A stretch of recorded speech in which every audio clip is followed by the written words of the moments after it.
بسم الله الرحمن الرحيم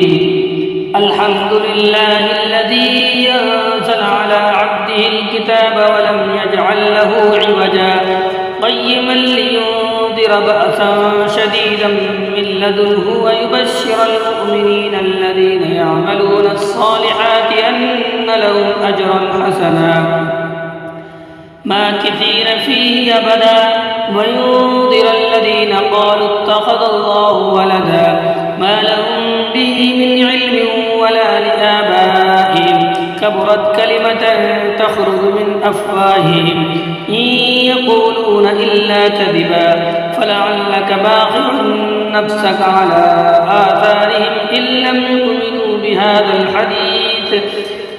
الحديث أسفا إنا جعلنا ما على الأرض زينة لها لنبلوهم أيهم أحسن عملا وإنا لجاعلون ما عليها صعيدا جرزا أم حسبت أن أصحاب الكهف والرقيم كانوا من آياتنا عجبا إذ أوى الفتية إلى الكهف فقالوا ربنا آتنا من لدنك رحمة وهيئ لنا من أمرنا رشدا فضربنا على آذانهم في الكهف سنين عددا ثم بعثناهم لنعلم أي الحزبين أحصى لما لبثوا أمدا نحن نقص عليك نبأهم بالحق إنهم فتية آمنوا بربهم وزدناهم هدى وربطنا على قلوبهم إذ قاموا فقالوا ربنا رب السماوات والأرض لن ندعو من دونه إلها لقد قلنا إذا شططا هؤلاء قوم اتخذوا من دونه آلهة لولا يأتون عليهم بسلطان بين فمن أظلم ممن افترى على الله كذبا وإذ اعتزلتموهم وما يعبدون إلا الله فأووا إلى الكهف ينشر لكم ربكم من رحمته ويهيئ لكم من أمركم مرفقا وترى الشمس إذا طلعت تزاور عن كهفهم ذات اليمين وإذا غربت تقرضهم ذات الشمال وهم في فجوة منه ذلك من آيات الله من يهد الله فهو المهتد ومن يضلل فلن تجد له وليا مرشدا وتحسبهم أيقاظا وهم رقود ونقلبهم ذات اليمين وذات الشمال وكلبهم باسط ذراعيه بالوصيد لو اطلعت عليهم لوليت منهم فرارا ولملئت منهم رعبا وكذلك بعثناهم ليتساءلوا بينهم قال قائل منهم كم لبثتم قالوا لبثنا يوما أو بعض يوم قالوا ربكم أعلم بما لبثتم فابعثوا أحدكم بورقكم هذه إلى المدينة فلينظر أيها أزكى طعاما فليأتكم برزق منه وليتلطف ولا يشعرن بكم أحدا إنهم إن يظهروا عليكم يرجموكم أو يعيدوكم في ملتهم ولن تفلحوا إذا أبدا وكذلك أعثرنا عليهم ليعلموا أن وعد الله حق وأن الساعة لا ريب فيها إذ يتنازعون بينهم أمرهم فقالوا ابنوا عليهم بنيانا ربهم أعلم بهم قال الذين غلبوا على أمرهم لنتخذن عليهم مسجدا سيقولون ثلاثة رابعهم كلبهم ويقولون خمسة سادسهم كلبهم رجما بالغيب ويقولون سبعة وثامنهم كلبهم قل ربي أعلم بعدتهم ما يعلمهم إلا قليل فلا تمار فيهم إلا مراء ظاهرا فلا تستفت فيهم منهم أحدا ولا تقولن لشيء إني فاعل ذلك غدا إلا أن يشاء الله واذكر ربك إذا نسيت وقل عسى أن يهديني ربي لأقرب هذا رشدا ولبثوا في كهفهم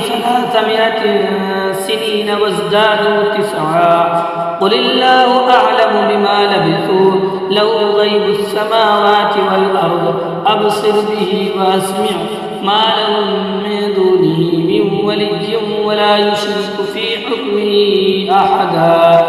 واتل ما أوحي إليك من كتاب ربك لا مبدل لكلماته ولن تجد من دونه ملتحدا واصبر نفسك مع الذين يدعون ربهم بالغداة والعشي يريدون وجهه ولا تعد عيناك عنهم تريد زينة الحياة الدنيا ولا تطع من أغفلنا قلبه عن ذكرنا واتبع هواه وكان أمره فرطا وقل الحق من ربكم فمن شاء فليؤمن ومن شاء فليكفر إنا أعتدنا للظالمين نارا أحاط بهم سرادقها وإن يستغيثوا يغاثوا بماء كالمهل يشوي الوجوه بئس الشراب وساءت مرتفقا إن الذين آمنوا وعملوا الصالحات إنا لا نضيع أجر من أحسن عملا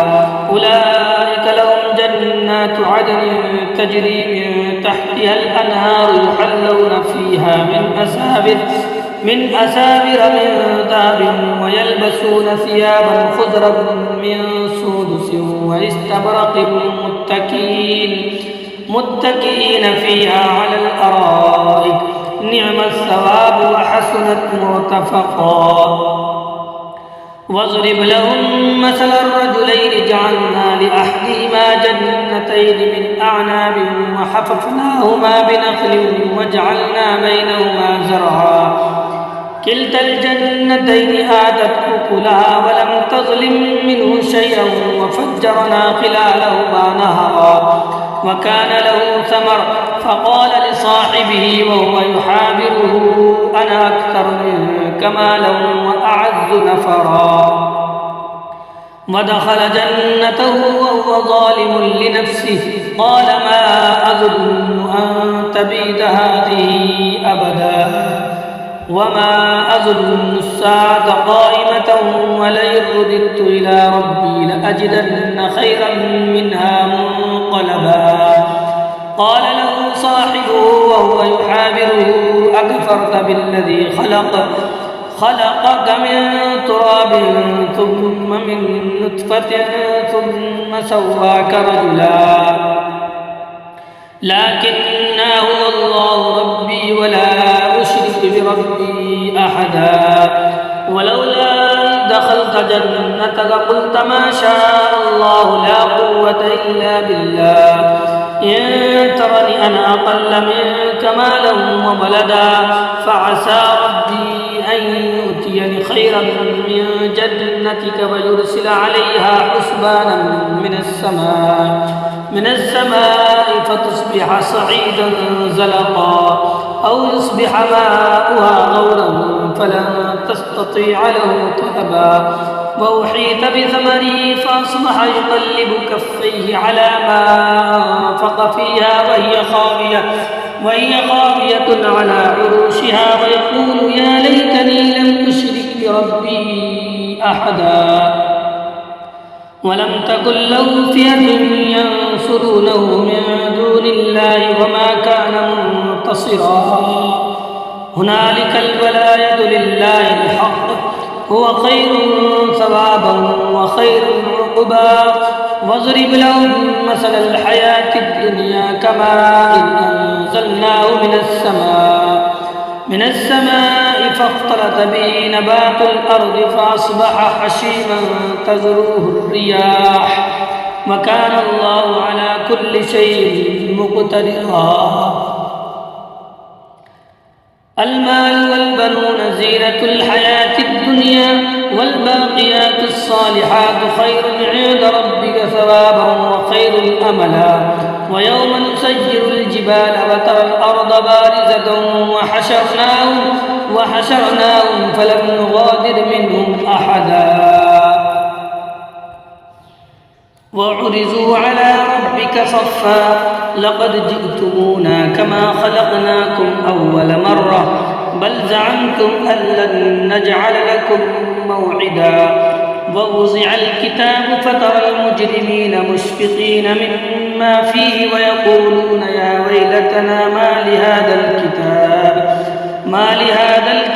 لا يغادر صغيرة ولا كبيرة إلا أحصاها ووجدوا ما عملوا حاضرا ولا يظلم ربك أحدا وإذ قلنا للملائكة اسجدوا لآدم فسجدوا إلا إبليس كان من الجن ففسق عن أمر ربه أفتتخذونه وذريته أولياء من دوني وهم لكم عدو بئس للظالمين بدلا ما أشهدتم خلق السماوات والأرض ولا خلق أنفسهم وما كنت متخذ المضلين عضدا ويوم يقول نادوا شركائي الذين زعمتم فدعوهم فلم يستجيبوا لهم وجعلنا بينهم موبقا ورأى المجرمون النار فظنوا أنهم مواقعوها ولم يجدوا عنها مصرفا ولقد صرفنا في هذا القرآن للناس من كل مثل وكان الإنسان أكثر شيء جدلا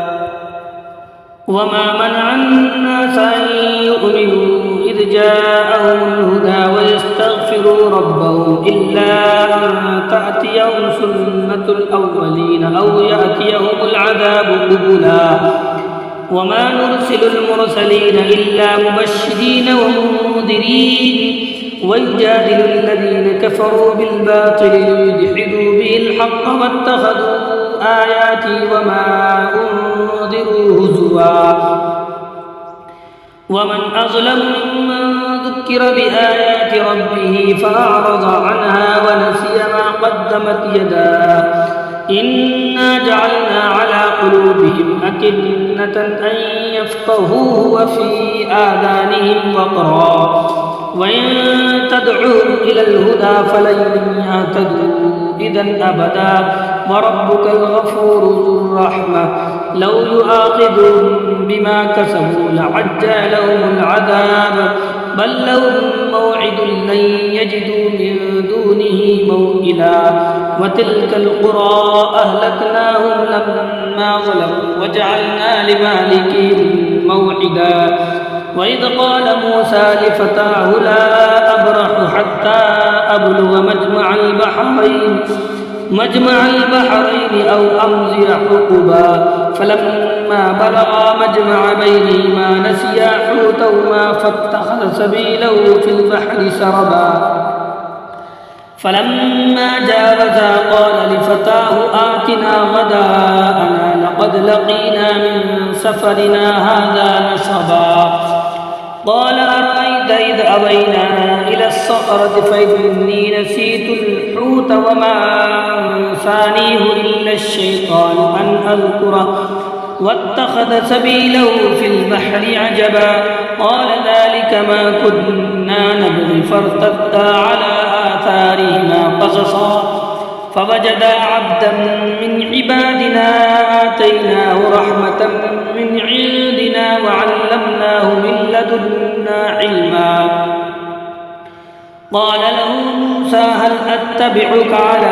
أن تعلمني مما علمت رشدا قال إنك لن تستطيع معي صبرا وكيف تصبر على ما لم تحط به خبرا قال ستجدني إن شاء الله صابرا ولا أعصي لك أمرا قال فإن اتبعتني فلا تسألني عن شيء حتى أحدث لك منه ذكرا فانطلقا حتى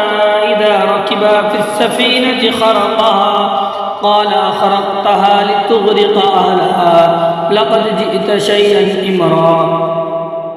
قال ألم أقل إنك لن تستطيع معي صبرا قال لا تؤاخذني بما نسيت ولا ترهقني من أمري عسرا فانطلقا حتى إذا لقيا غلاما فقتله قال أقتلت نفسا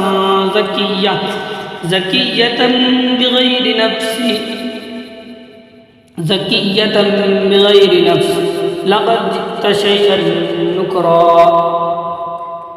قال ألم أقل لك إنك لن تستطيع معي صبرا قال إن سألتك عن شيء بعدها فلا تصاحبني قد بلغت من لدني عذرا فانطلقا حتى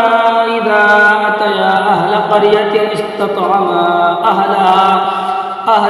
فأبوا أن يضيفوهما فوجدا فيها جدارا يريد أن ينقض فأقامه قال لو شئت لاتخذت عليه أجرا قال هذا فراق بيني وبينك سأنبئك بتأويل ما لم تستطع عليه صبرا أما السفينة فكانت لمساكين يعملون في البحر فأردت أن أعيبها وكان وراءهم ملك يأخذ كل سفينة غصبا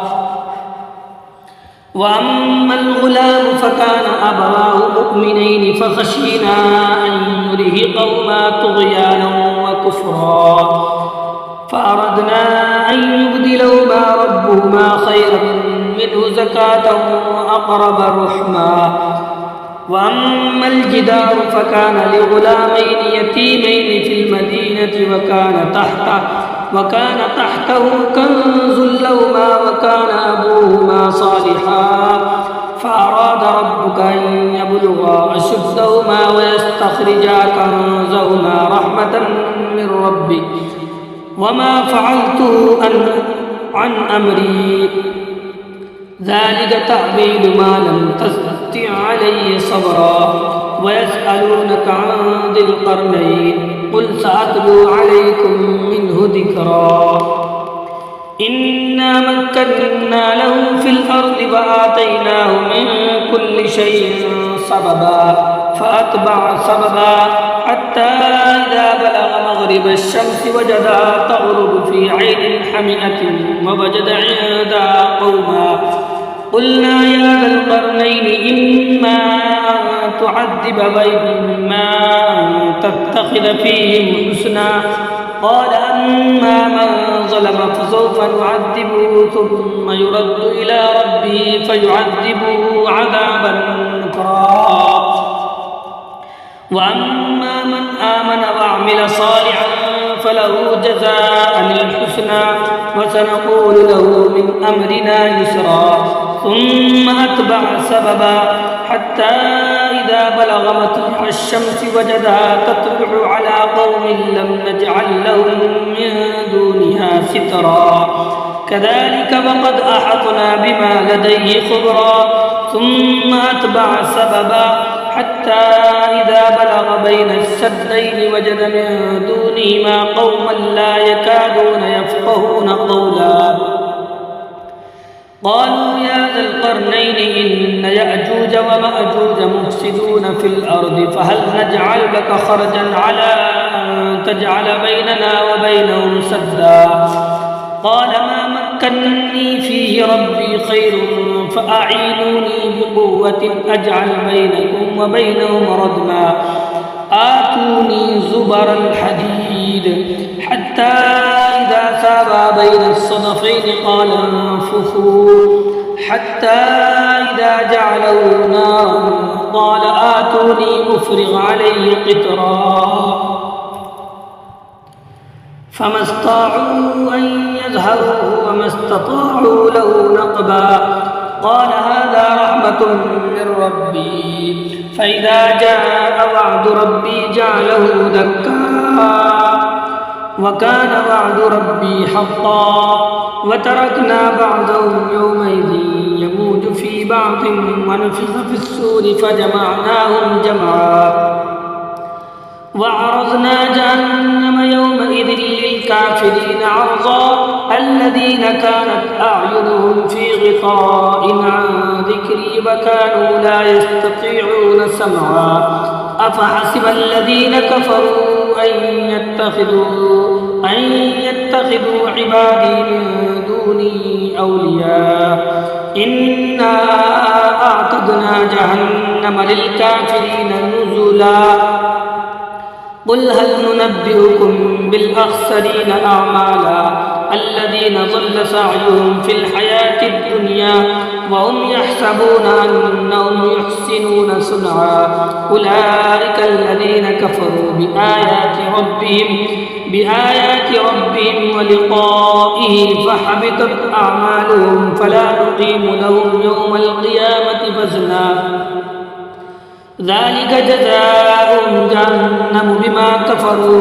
بما كفروا واتخذوا آياتي ورسلي هزوا إن الذين آمنوا وعملوا الصالحات كانت لهم جنات الفردوس نزلا خالدين فيها لا يبغون عنها حولا قل لو كان البحر مدادا لكلمات ربي لنفد البحر قبل أن تنفد كلمات ربي ولو جئنا بمثله مددا قل إنما أنا بشر مثلكم يوحى إلي أنما إلهكم إله واحد فمن كان يرجو لقاء ربه فليعمل عملا صالحا ولا يشرك بعبادة ربه أحدا صدق الله العظيم